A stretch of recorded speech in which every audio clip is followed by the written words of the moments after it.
everybody, this is the Wikstrand. So, around 1993, around the release and huge success of Mrs. Doubtfire, Robin Williams kind of decided that I'm not going to be that funny anymore. I'm going to make instead movies where I play, characters who are, finding their inner child or sticking it to the system, but I'm going to be very, very likable and you must love me.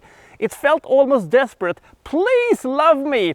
His character seems to scream every time I saw him. Flubber is a perfect example of this type of a movie, although not as horrible as, for instance, Jack, Patch Adams or Benicio Man, who are, dumpster fire levels of awful. This was just a bit lame and very, very underwhelming.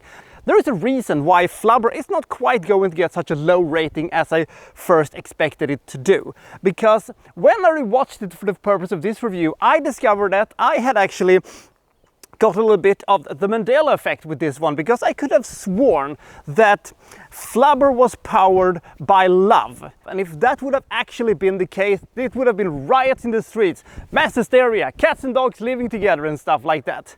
Now, it wasn't quite the case, and because, other even worse Robin Williams movies exist, it isn't quite as bad as I remembered it to be, but still pretty bad. Let's find out what this movie is about, shall we, and why it is so underwhelming. This is Flubber.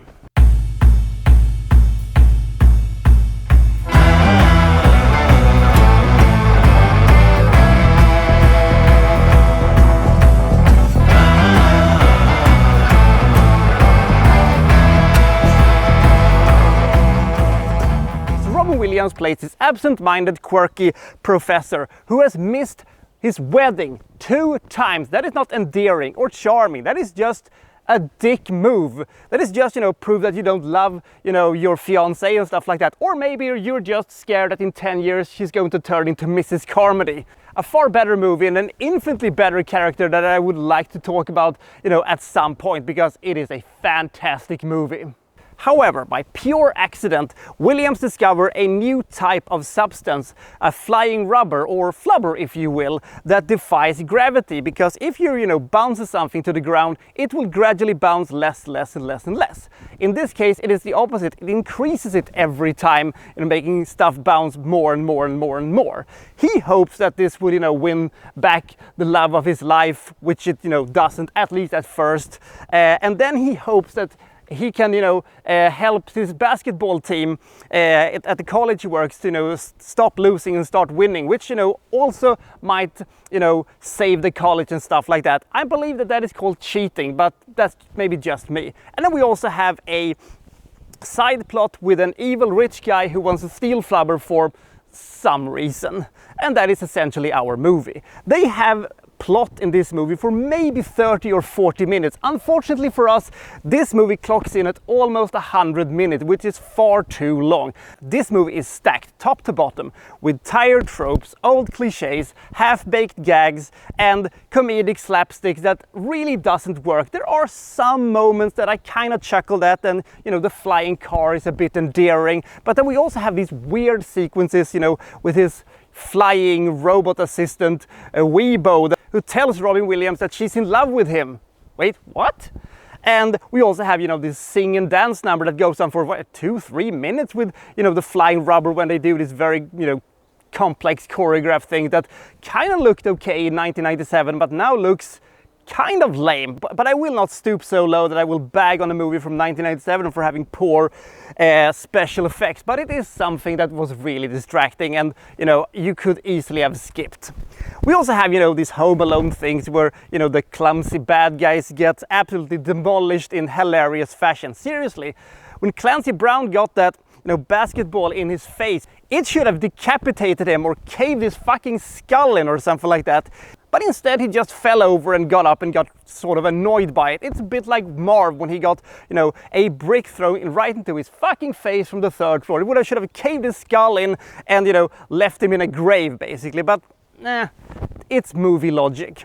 So the movie goes on and there are, stuff happening and nothing is endearingly awful. I kind of like an underdog story, with a basketball thing. I believe that the original movie that this movie is kind of based on, that movie may have had, you know, more focus on, you know, the basketball thing or whatever. I don't know, I haven't seen it, but I'm sure it is sort of better than this one. It is kind of a weird mix between, you know, The Nutty Professor and Home Alone and stuff like that. And while I think that kids and, you know, young teenagers might kind of enjoy this, I know I'm not, you know, the designated audience for this. I still found this movie incredibly unfunny and very cliched, and the biggest problem is, of course, that Robin Williams himself is so fucking endearing in this movie. He just wants to be loved so much, as I said in my opening spiel, that you really wants to, you know, tranquilize his ass or something, like, just to make him shut the fuck up. And then we come to the ending, where I think that the filmmakers think that they're doing a really clever joke and a really funny payoff to a joke they have set up earlier. In my opinion, they did not. I just said, what the fuck? Jesus fucking Christ! I hated that ending so much. It didn't ruin the movie, because the movie was kind of ruined anyway, but it was just, you could at least have done that. Fuck! So, Flubber is a family-friendly comedy with some, you know, funny things, some funny pratfalls and stuff like that, that I think that some people find more endearing and more funny and more entertaining than I did.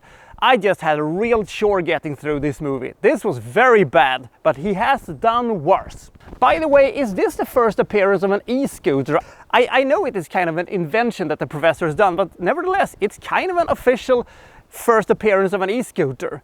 I went a little back and forth with the ratings for this movie, but I think it deserves 14 points. There are some moments in this movie that was almost funny, and a couple of chuckles I got in, and some of the villains were kind of fun, but for the most part this was a very unfunny movie that was quite a chore to get through, with an absolutely unbearable Robin Williams. Sweet Jesus, this movie was quite bad.